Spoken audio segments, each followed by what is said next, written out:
Happy Sunday, happy Sunday. How's everybody doing? Hope all is well. Everybody's good. Everybody's prayed up. Everybody's in good spirits. Today I am talking to actress, author, model, producer, filmmaker, Lania Love. She actually has an upcoming event, and I'll let her tell you all about it when she comes into the room. Thank you for watching, because you could be anywhere. Please go to the official YouTube channel, like, watch, share, and subscribe. I appreciate it. And check out some of my old videos. Like and share them as well.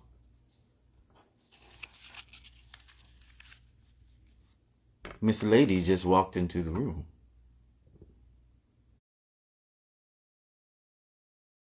Hi, Lania Love.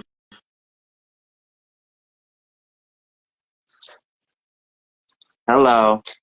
How Hi. you doing? Oh, I am just wonderful. Why does it sound like you're being facetious? No, I'm good. I'm good. I'm good. So I I ain't. I just did my introduction of you, and I'll start off with really. I just start off with if people had to know some things about you, right? I would say maybe three things that they just had to know about you. What are those things that they have to know about you? Just had to know. Just like they must know in order to understand who this artist Lania Love is. What are the three things that they need to understand off the bat? I think one of those things would be is that when I lock in, I'm in, and um, with that locking in, that means something's going to get done. It's not going to be left undone. Something's going to get done. It might not be pretty, but it's going to get done. So I lock in and I get it done. That's one thing. Two would be um I'm sensitive about my ish, and I hold it dear to me. So in the same way I respect others and their ish, I just want you to respect me and mine. You don't have to like it, but just respect it. But respect me as the artist. That would be another thing. And the third thing is I'm gonna do what I want, and I'm gonna do it how I want to do it. Period. Okay. So I've explained that you're an actress, a new author, you're a filmmaker, producer. Um, what are your inspirations as it relates to the creation of whatever art you're trying to create? Where do you get your inspiration from? So of course, since it's like across the board, right? I think when you, as a creative, sometimes people stay in one lane, right? And they stay in that one lane for comfortability reasons. Then other times you have creatives who are multi hyphenates because they want to make sure that let me dip my toes in everything that interests me because something is going to jump out more than the other, right?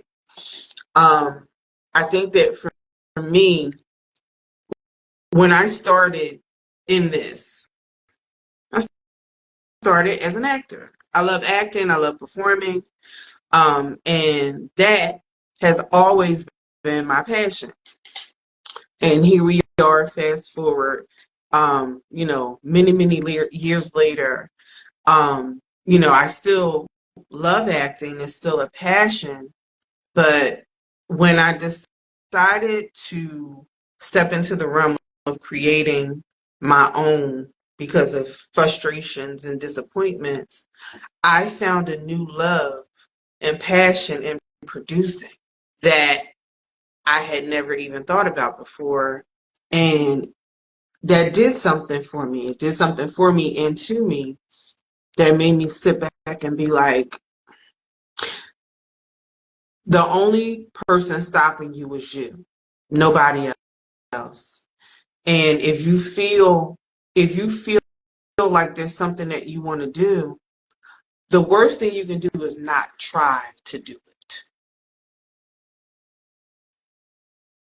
So that part. Did you, so in your quest and in your journey on achieving your goals within your dream, how much pushback do you think, pushback or I guess resistance you may have felt as it relates to being female in the industry that's male dominated and from the male gaze? Like, what is your experience with that? My experience with that, I would say, let's just keep it all the way funky. Providence is something that, and Providence is a feature film that I did,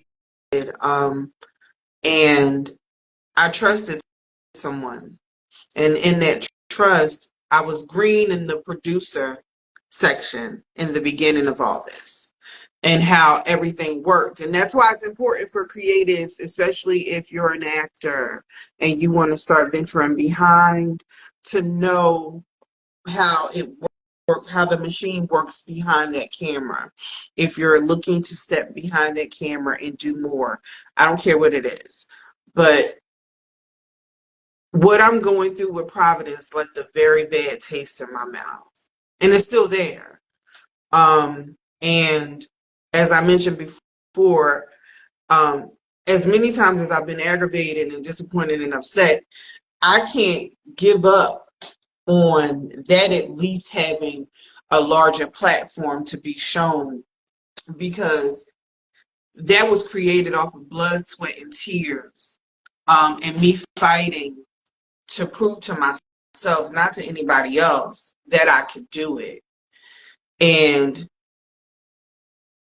it's the proverbial of the stab in your back with people, that you consider family or friends, whatever you want to call it, and people looking out for self, and they're only worried about themselves and not worried about the project as a whole, and everybody who put into that project, and it's one person. That's the issue, and why that project still hasn't come to fruition. And it's done. It's not like it's not done. It's done. I spent all my money. I took out all the loans. I'm still paying on things to maintain it. And right now it's just sitting on the shelf.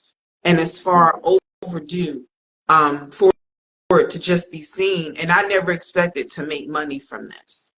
I just wanted to see if I could do it. And knowing that I could, and that I can, and that I did, I have to continue fighting for it, even if it hurts. Yeah. You and I have had some intense conversations surrounding such subject matter.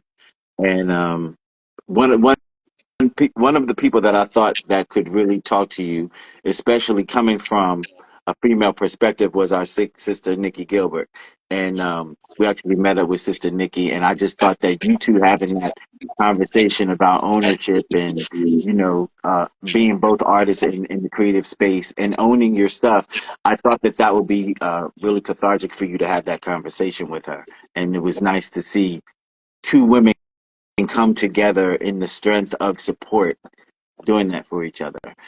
Have you encountered any negativity on the female end of creatives in that space?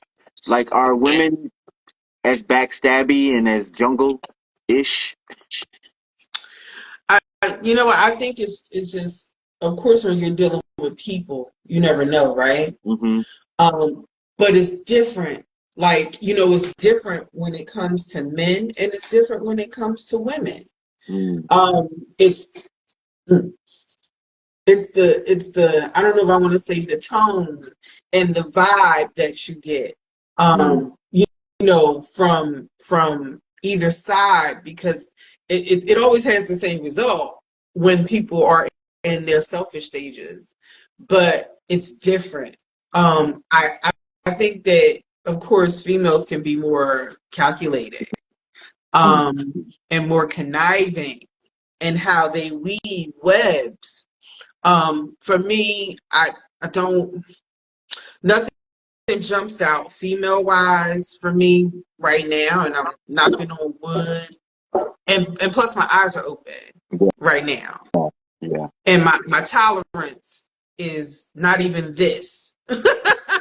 My discernment is different than it was, especially with this experience with Providence. So my discernment is different, and as soon as you move a certain way, I'm like,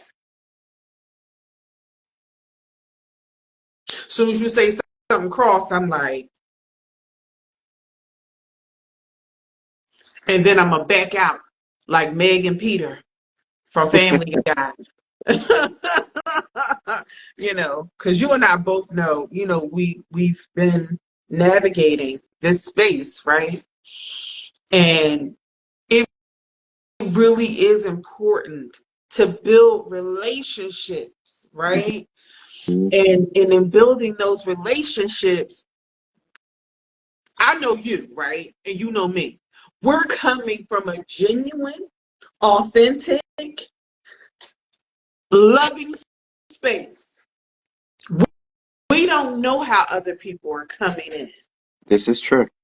And that's what we end up learning. We don't know how they're coming in. And, you know, that's the unfortunate part. You don't know how people are coming. And of course, you have to, you gotta be on, you gotta be on, you gotta be on all, like, already just to brace yourself. And it shouldn't even be like that. Like, why I gotta square up first before I realize that you all right. Well, I think that's the form of the self protection that you learn as you encounter. You know, it just comes with the territory, Yeah, and it behooves everybody to keep your head on the swivel at all times. You know, coming from a hood city, that's just how it is. that part. That's just what you That do. that part. Now you know. So let's go back to your beginnings. Well, not so much your beginnings, but were you the kind of actress that did the plays and stuff in school? Were you that type? Were you in a playhouse? Like, talk to me about your upbringing. So the funny thing about, you know, my thing with plays started in church plays, right? Most of Hmm. us started with church plays. Whether or not you would thought you was gonna be an actor is something else. But church plays, you know, hey, Jesus in the manger. Come on now. Like, you know, them Christmas plays and all them good things. Yeah, that's how that started. But it wasn't a thought back then. Hmm.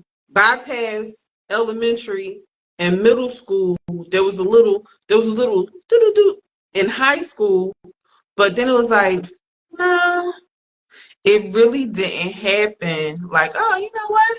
Till college. Like, being able to navigate in that space and be a part of, at the time, which was World is Life Productions, Mr. Donald Jones, who was an amazing counselor back at Mercer. Um, he started World of Life Productions, and he would have plays, and he would put us in everything. And I, I got a chance to see my first Broadway play in college, and when I saw Miss Saigon, is what I really knew. That was the first ever Broadway play I ever seen. Is when I knew, oh, this is it. Like, this is like, I get, you can't take me to a show and not have me react, because it was like I had a whole out of body experience. Mm. And that for me set it off. So anything that I had done before that, you know, especially when nobody, how sometimes you have people who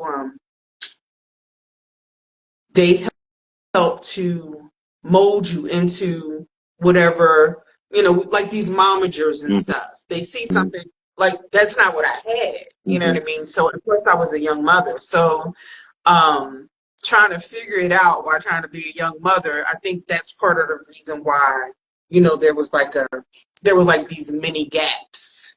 And there was one huge gap too, but why it was those gaps. And ever since, I got a chance to see, my first Broadway show and working with Mr. Jones, God bless his soul, and even having a conversation with him before he passed. And one of the things that he said to me, he said to me, Lanier, like when you when you do this, no matter the role you get, you put everything into that. And he's like, I just wished I would have utilized you more and put you front and center more. And that meant something to me because I wasn't even thinking about that. But if you think about it now, we see it with different shows. People have their people, the same people that they use over and over and over again.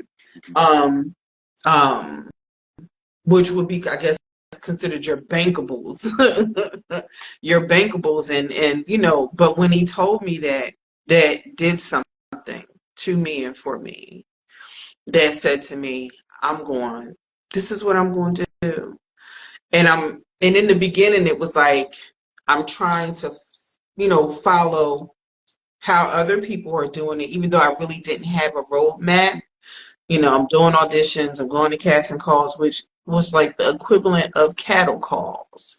You go, and and when I'm talking about this is way before COVID, and we're going to these cattle calls and these casting calls, and you're in these long lines, and it's all these people, and people are peopling.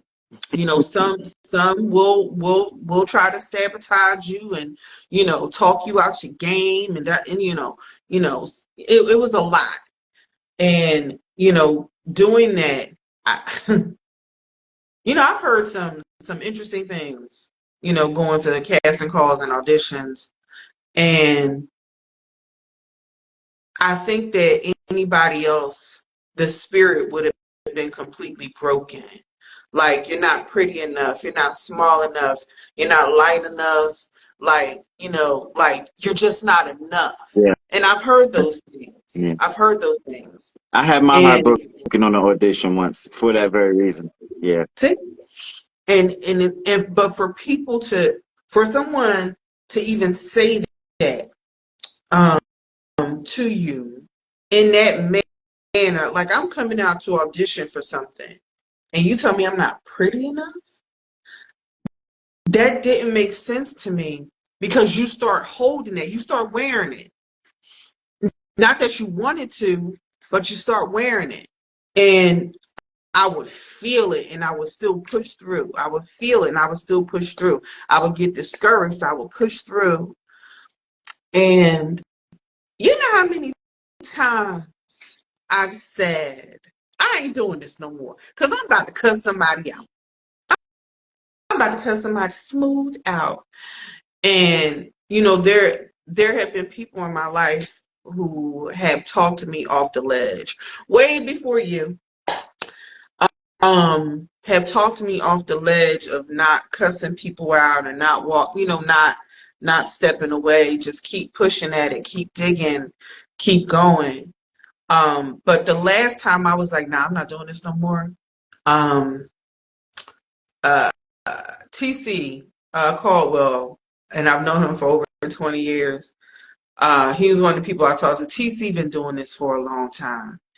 And we had a conversation and he hit me right in my heart.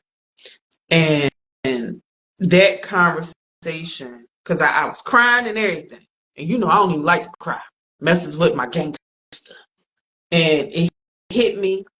And that was when I made a decision. I said, I want to make my own. I want to do something myself. I want to be able, I'm paying for workshops and classes and coaches. And I just want to have the opportunity. But I don't want nobody to feel like they can dangle an opportunity in my face, and I'm supposed to be like the horse and the carrot. Hmm. I don't want to feel like you got that type of power over me. I want to be able to create something for myself. Um, and that's when, the thought process for Providence came along. But you before even Providence, you were in quite a few films. You've Yeah. done quite a few commercials, Yep. but there are two films that were award winning that stuck out that I want to talk to you about: Last Love Lost and Love 'Em or Leave 'Em. Um, Mm-hmm. talk about them a little bit. But Last Love Lost being the first one. Last of Lost is a film by Jamar Hill. Jamar is from North Jersey. I had known Jamar for a while, and kind of like, that first step, that was his first movie. And he asked me to be in it. And it's always a great thing when you don't have to audition. It's always a great thing when you ain't got to audition. I played Tammy in that movie. And if I can remember, Jamal was just like, "You remind me of my sister. That's why I want you to play it. You are Tammy." And we went for it. And he really worked hard, um, to make that movie. And you go from him working that hard to make that movie to now, he got movies on BET, and he's out in LA doing his thing and making moves. And what people don't know is that everything that you're doing behind those scenes is what's getting you to where you feel you're trying to be or you want to go. And he, behind the scenes, let me tell you something. That man working. When I mean working a job, working other people's set, like he's working. So, Last of Lost was one of the jump starts of being able to uh, cruise in that film festival circuit, Hmm. and get some notoriety. People just like, "Oh, I saw you that." Like, "Oh, did you really?" So, that experience was amazing. And then when you jump to when you jump to Love 'Em or Leave 'Em, oh man, uh, we both love some Tiffany Yancey. Yeah. And the I didn't have to audition for Love 'Em or Leave 'Em either, which is crazy because it was, I think I knew Tim first. I didn't know Tiff first. Hmm. Because Tim was the one who recommended me for Love 'Em or Leave 'Em. And when I had the opportunity to connect with Tiffany, we instantly, bam, like it came together in a way that Tiffany is my sister in comedy. There is something about us together that that creates a dysfunctional chaos of comedy between us, that we are bonded for life. And I am forever grateful, to her for that opportunity, because then Love 'Em or Leave 'Em had its film festival run. And that was amazing. And just doing things related to that. They had a whole, they had the premiere and everything. And, Jamar had his thing. So having those experiences also, you know, helped in Right. regards to the thought process for Providence. Very nice. So talk to me a little bit about the indie world and how. Well, what is your experience with the indie world? I'll say that. I'll let you tell your own story. I mean, there is a love-hate relationship with the indie world. We already have to fight when it comes to mainstream. I don't, when it feels like you have to do that in the indie world, I think that defeats the purpose of the indie world, because the indie world is supposed to be about, you know, those of us who really feel like we can do this. We just that extra support, that extra push. Um, how do we navigate this space together? Because ain't none of us got no money. Like, we all trying to figure it out. Like, not one person is better than the other. So I would say that it's a love-hate relationship. But I think that ties back into what you asked earlier about the difference between dealing with men and dealing with women. Mm. And dealing with them in the space that we're in. Mm. Because let's keep it all the way funky. You could have done 10 films to my one, right? Mm. Does that make you better than me because you've done 10 films to my one? Or you could already be SAG and I'm still non-union. Does that make you better than me? I'm not union. I'm still not union after all this time. Mm. Am I okay with that? Absolutely. I'm okay with whatever space God has created for me to navigate to get to wherever it is I'm supposed to go, if that makes sense. So So yeah, you're not upset about the journey, which you shouldn't be. Your journey is your journey. it's the problem.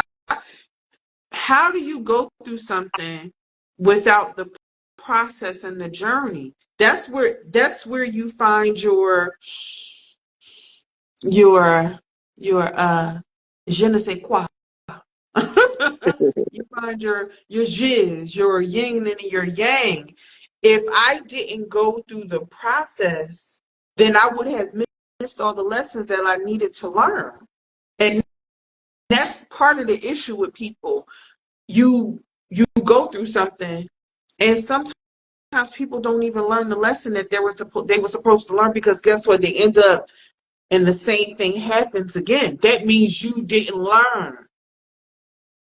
And if you didn't learn, you are bound to repeat. Well, and I would say even worse, because I think that if you bypass some some obstacles and you leapfrog into wherever you're going to be or wherever you think you should be without the lessons that were supposed to precede that, Mm-hmm. you're not going to be prepared for when it happens. But I argue that because you skipped over processes to put you in a further advanced space, you have more to lose when you do Yep. lose, because you have accumulated more because you were advanced without the lesson.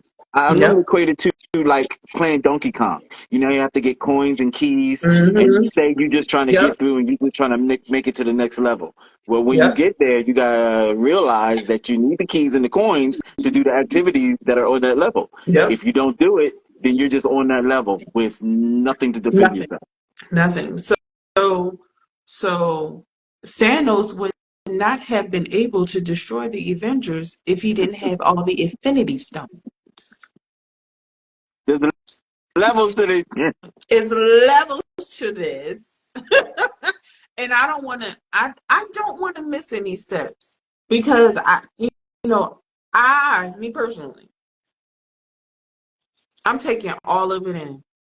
And Mm-hmm. and what I don't do, and it's me, and people ask me about it too. I don't People be like, why you don't post about what you be doing? Da, da, da. And then when I finally do, people be like, oh my God, like when did you do this? And da, da, da.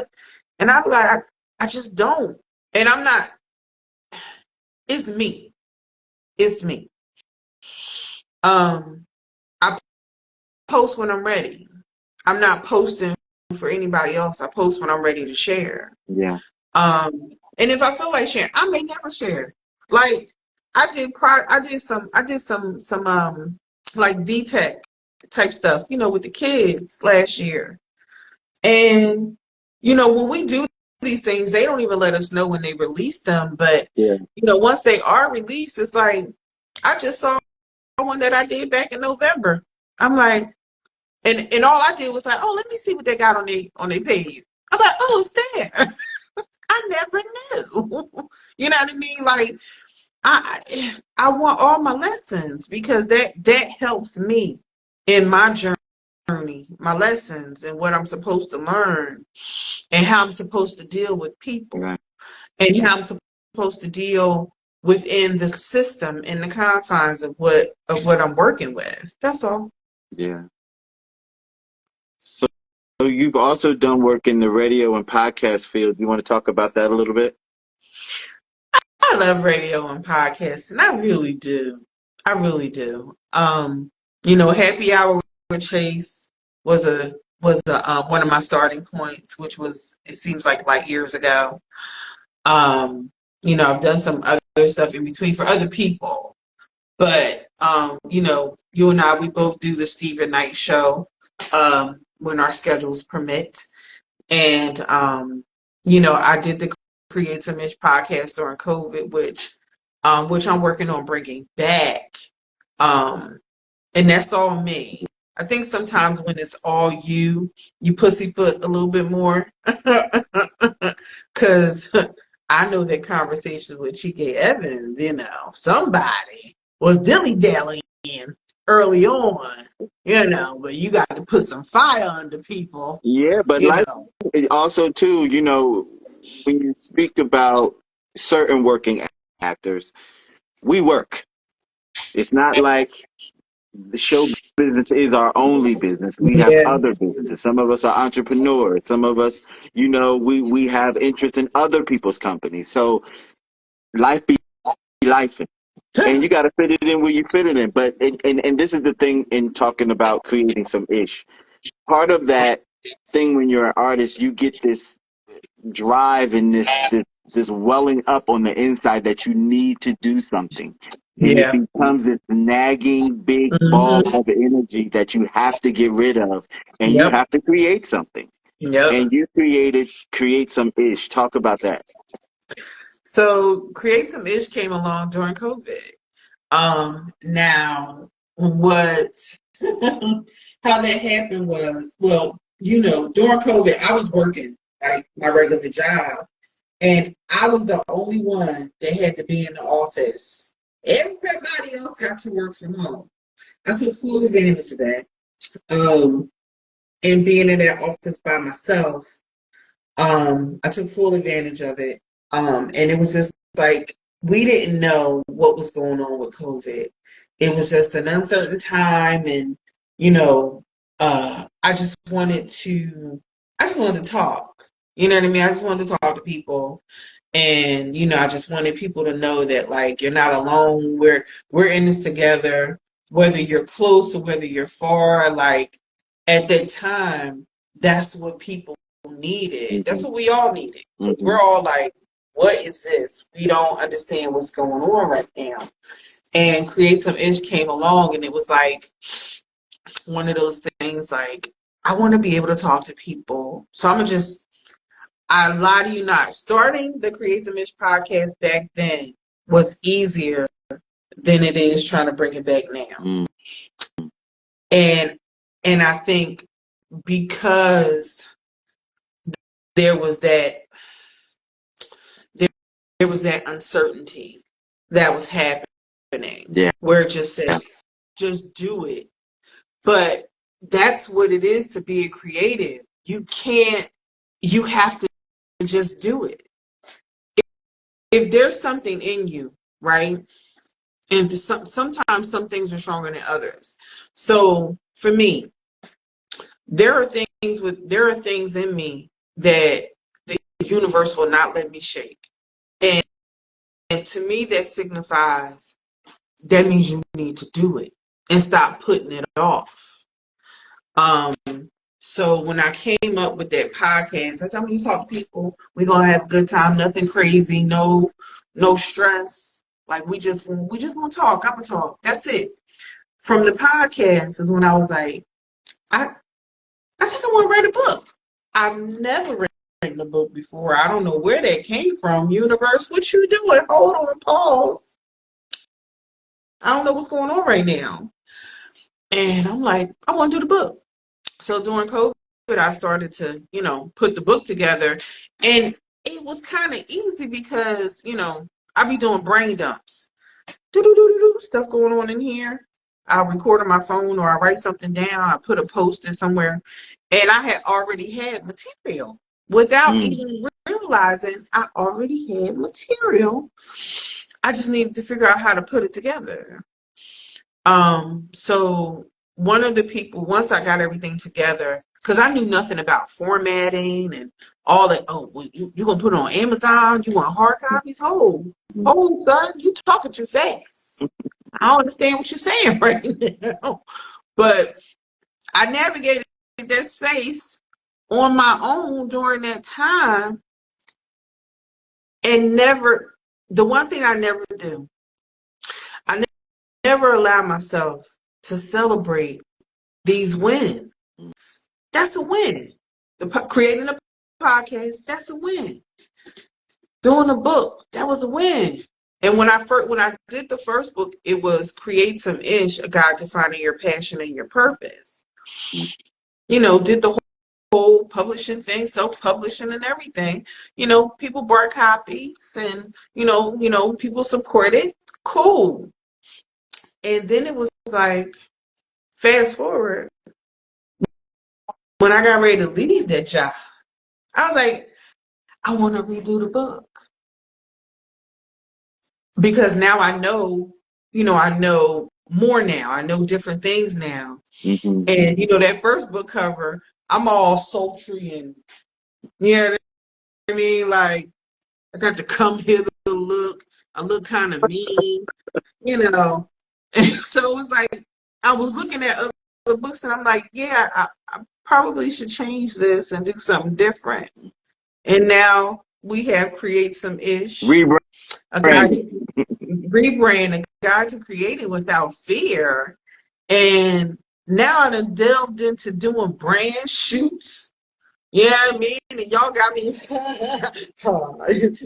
looking all. And listen. I said, oh well, this is different, but it needed to be done. But I would not have gotten here had I not done what I did during COVID. Right. Ba-da-ba. So you're actually having an event to celebrate the launch of this book. Talk to me a little bit about the book event. So the Create Some Ish, a guide to creating without fear book signing event is happening May 31st. I made a conscious decision to do a book signing because I'd never done one before, and it was time. So it's a couple things with this book signing. It's funny how God talks to you. The initial thought process was, well, where am I gonna do a book signing? How does this work? Who am I talk to? What am I gonna do? How this gonna happen?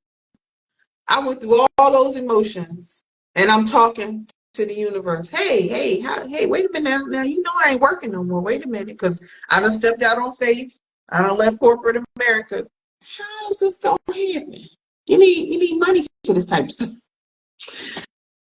And you and I had the opportunity to meet a lovely lady by the name of Ivory Edwards, who owns an amazing spot called Dessert Soiree.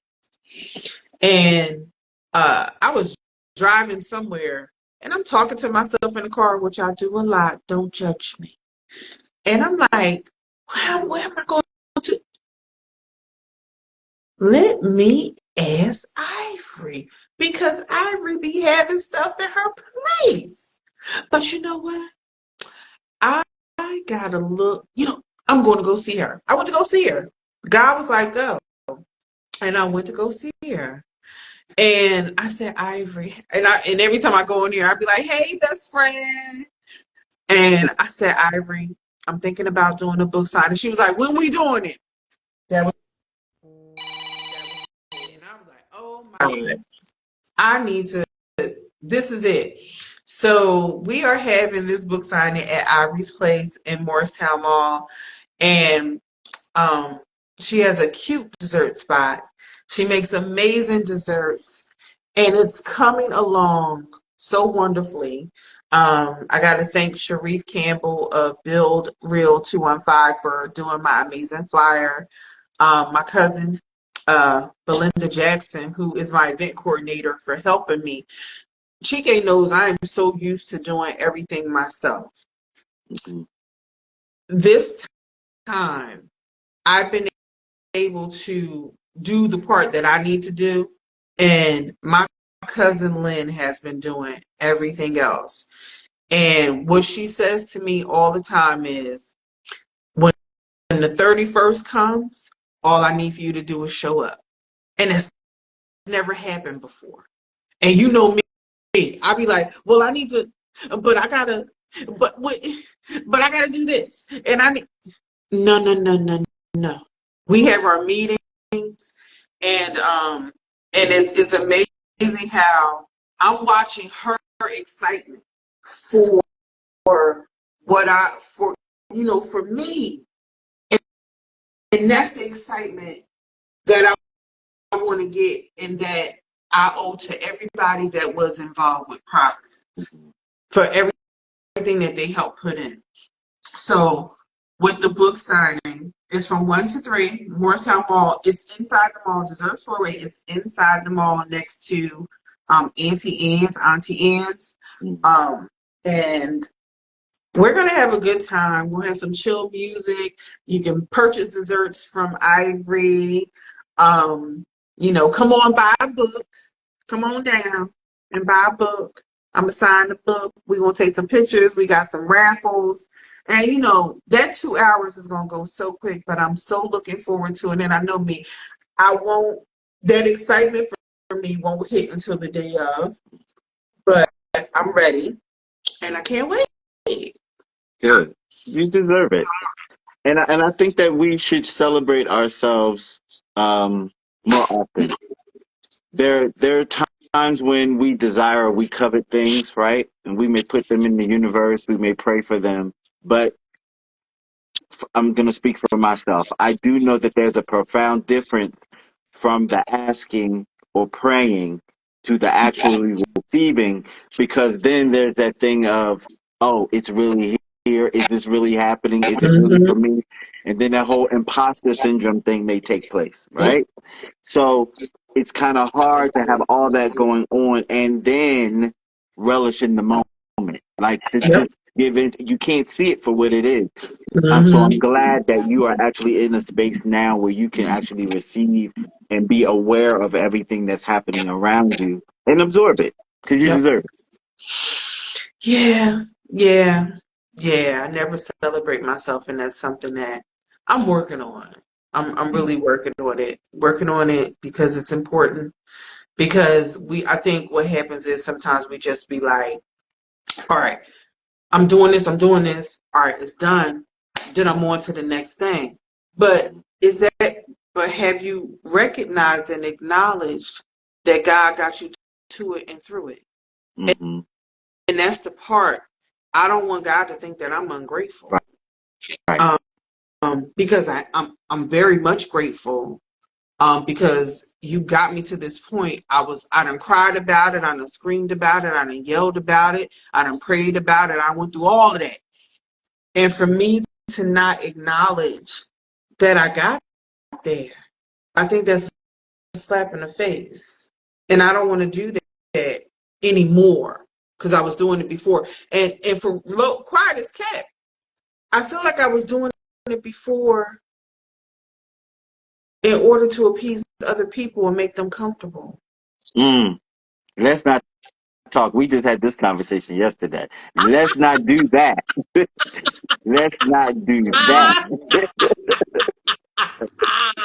I love it, Bob. But it's true. Like we talk about that in our personal life, but in this life too. Like it's just But again, the journey, Yeah. when you recognize and you're self-aware, right? And you're Mm-hmm. self-aware of what you're doing to yourself. Mm-hmm. I'll be like, wait a minute. How am I doing X, Y, and Z and being everything for everybody else? But I'm sitting over here not being that for me? That don't make no sense. Nah, I don't know if it was Viola Davis or I think it's Viola Davis. Oh, this cup gonna be empty before I get out of here. And I mean empty Mm-hmm. for me. It's gonna be empty. So, that is important. And we both deserve that. You know what I Yeah, mean? I think no, I think any human being to a positive degree deserves their own emancipation. I think, Yep. and it's the becoming, it's the journey, it's the arriving to that point, because I believe that that's where bliss is once you become emancipated and you have that piece of the emancipation of Hmm. whatever that is, or Yep. whatever those things are, because there could be multiple areas. Once you Hmm. achieve that, then that's when the magic starts, because you're open. Yep. Yep. I just wanna embrace, if I'm embracing the bad the way I am, why is it so hard to embrace the good? Like we will talk about the bad and you know what I mean and hold on to it. But when that good come along, we quiet as church mouse. Hmm. There's a dynamic in Yeah. that that hasn't been talked about. And that's for anybody. Hmm. That hasn't been talked about, that I think that would be another good discussion. You know what I Yeah. mean? Especially for creatives when we're navigating these treacherous waters. Yeah, and so much is predicated upon the art that you deliver, right? But the art that you deliver comes from your spirit and your soul. If you can't own what Hmm. you deliver, or you don't fully recognize that that was birthed from you and accept all of it in its magnificentness and glory, one could argue that you're kind of denying yourself. Hmm. Yep. Yep. Yeah. And it'll manifest. It'll manifest itself when you are denying yourself. It will manifest itself in different ways. So you have to be mindful of that. And I know that there were cues for me. Girl, you're not doing what you're supposed to do for you. Mm-hmm.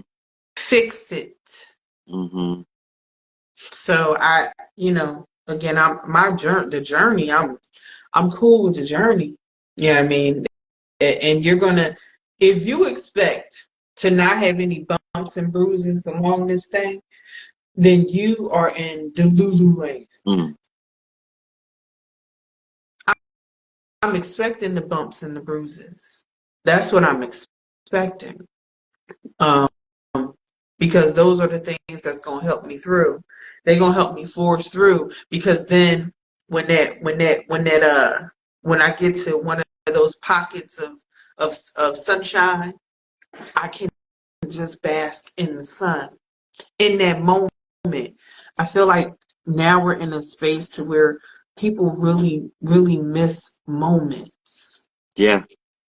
They don't enjoy their moments because they're so transfixed on non-reality, Or fakeness. living in the future. They're already worried about the next thing instead of enjoying the space in which they're in. Yeah.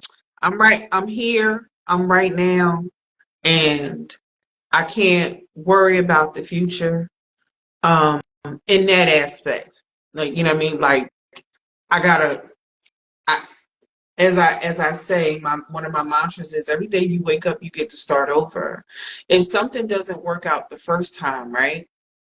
Um, that doesn't mean you failed. That just means you need to figure out another way to make it work. Especially if it's something that you claim you really want, Yeah. because you just can't give up. And that's Because if part of it's the journey. That's part of the journey. That the difficulty that you're experiencing is hmm because you are supposed to go a different way. You're supposed to yep, have a different path, because yep, there's something there down that path that you hmm need specifically for you, not for yep, the next person. You can't watch where the mhm, next person is going, because the path is for you. yep, yep.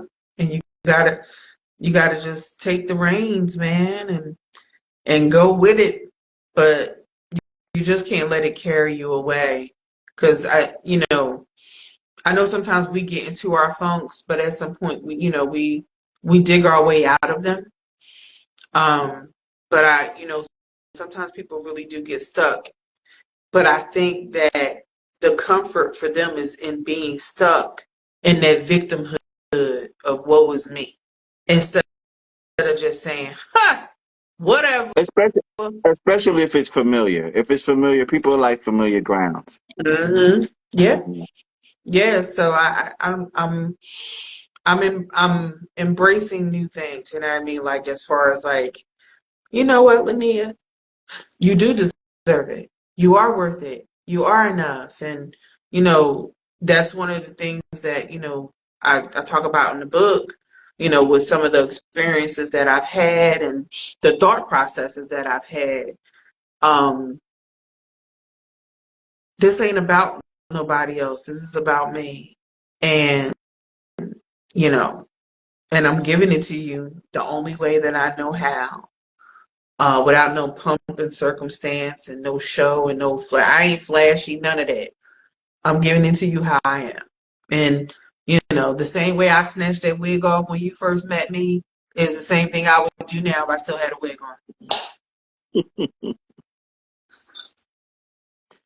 on. What are you manifesting for yourself, ma'am? I have to ask that question before I let you go for the day. Manifesting for myself. Mm. Wow. What am I manifesting for myself? I am manifesting to continue to walk into my greatness,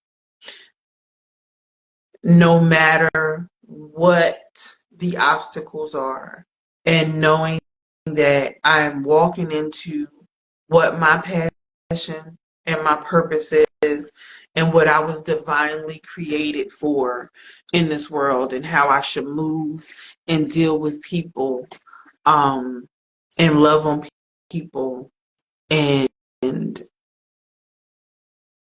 just be. I'm in the space of being just being comfortable, manifesting that all of this, all of this is for a reason. Whatever that reason is, when I finally hit that, whatever that pinnacle is, then I could be like, it was all worth it.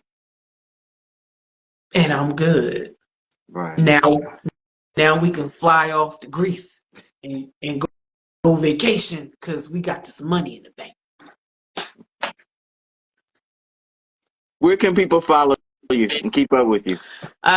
Everything Linnea Love. I'm mostly on Instagram. So Linnea Love, you got my website, www.linealove.com. And if you're coming to the book signing, May 31st, Morristown Mall, dessert soiree inside Morristown Mall. Come on and buy this book. Come on by it. Because I'm not selling it on my website until after this book signing. So come on down and buy this book. Come get some desserts. Come have a good time. And just, come love on your girl. You know what I mean? Come on. You can hug me. Not too close, but you can hug me. Let's just have some fun. All right, Miss Linnea Love, I thank you for giving me your time and your energy. As always, I appreciate you and I love you dearly. And we'll talk soon. Bye, y'all.